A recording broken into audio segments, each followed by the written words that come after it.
$1.1 billion in revenue is in line with the preliminary Q1 estimates. We're also seeing a loss of $29.6 million, which again is pretty much in line with the preliminary Q1 estimates that we got at around the IPO roadshow for Chewy. You're seeing shares drop just fractionally here in after hours trade. We'll look for more color on Q2 as well as 2020 guidance. For now, guys, back to you.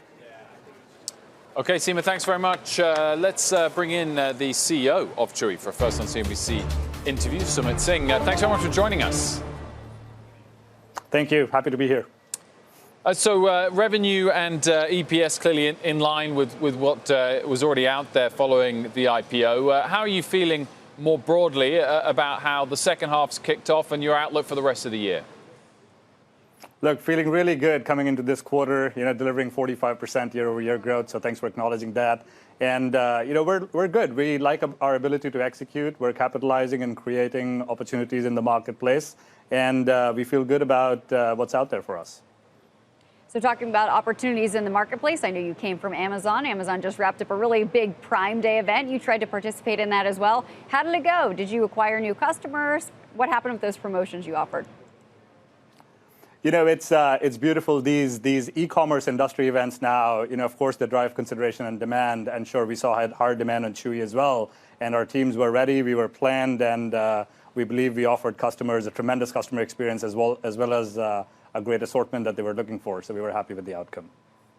I noticed on your site, and this is something you've been working on, is the Autoship function. And I'm just wondering, as a pet owner myself, that seems like something that would be really easy, make my life a little easier. I'd remember to make sure Wuzzy had his food on time, but it might also limit my impulse buying. Is that a concern? Courtney, our customers, the way they engage with us, we actually really like it. Because not only, I know that you have a cat, not only can you put your cat's food on Autoship, but the treats and toys that customers generally are more experimental with, we actually see them adding those as well to the Autoship because it's so convenient. You've got a shipment coming to you, and you don't have to really remember it, and we remind you before the shipment actually comes to you. So that's a great opportunity for you to take advantage of that to be able to add something. So we like the way customers interact with this program. It's really, really attractive to them and to us as well. The investors have liked the pet care, pet food category for a long time for good reason. Obviously, it's been growing faster than the economy for some time. But as you've been out going through your IPO and talking to investors since then, how do you convey to them why you think that there should be an e-commerce vertical in this area? In other words, dedicated to this as opposed to being integrated with a larger e-commerce player?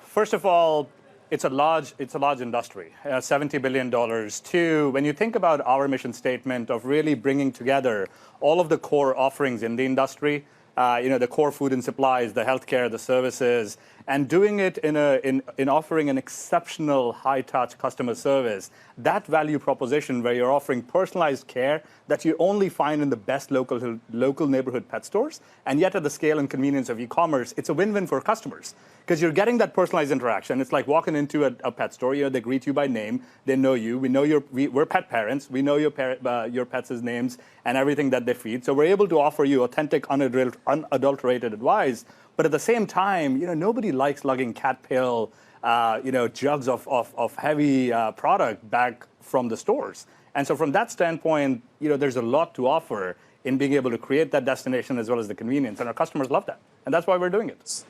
Sumit, how much more do US consumers spend on their pets per year relative to other geographies? Are there any other countries where you're excited to move into because it's comparable, or is the US well ahead? Yeah, so I'll say two things there, Wilford. One, first of all, if you look at in 2017, the pet market was about $70 billion. If you divide that by about 85 million households, you're looking at about an average household spend for somewhere around $900 to $1,000. And if you look at e-commerce penetration in the United States, it's still pretty low. We are still early in our growth. We know that we've got a lot more in front of us. So for now, we're focused on the United States and making sure that we capitalize on it. And, but we fundamentally believe that what we bring to the table in terms of our business model as well as the proposition of the customer experience is extendable anywhere where pet parents live. But for now, we're focused on the US. And when we start thinking about international, I'll come back and talk to you about that. Sumit, I was thinking about what you said earlier. No one likes to lug heavy cat food or heavy cat litter. I know I don't. But at the same time, that's got to be an expensive proposition to ship. You get free shipping if you spend $49 or more. How does that value proposition work out for you? How many customers are hitting that threshold? And frankly, how many are not? And how are you balancing that? That's got to be very expensive shipping costs. Yeah, you know what? Think about it this way. So that's how we think about it. You know, we offer the customers a broad assortment, and we offer them we recognize what a customer needs when they need it. So we're able to help build baskets with them. And what that does is it creates a large basket size for our customers, and they enjoy the convenience of all of that product arriving at their doorstep at the same time. Secondly, think about the proposition of an Autoship program for the customers is great because, like you said, you don't have to remember it, and we deliver it reliably and predictably to your doorstep. But for us, it's also great because it provides us the ability to plan, because we know where the shipment's going to go in the future. So it allows us the ability to plan and take that input into our network. And the third thing I would say is think about pets as a category. It's not necessarily really peaky. So the fact that you're able to sort of take all these inputs in and we flow it through our supply chain, and it helps keep our costs low and maximize the value proposition for our customers. And that's how we do it. Sumit, Court mentioned at the top Prime Day on Amazon, but more broadly, they've put on a big sort of summer sale in this area. They're clearly trying to take you on in certain subcategories. How long are you prepared to fight back on pricing and take the margin hit with that in mind?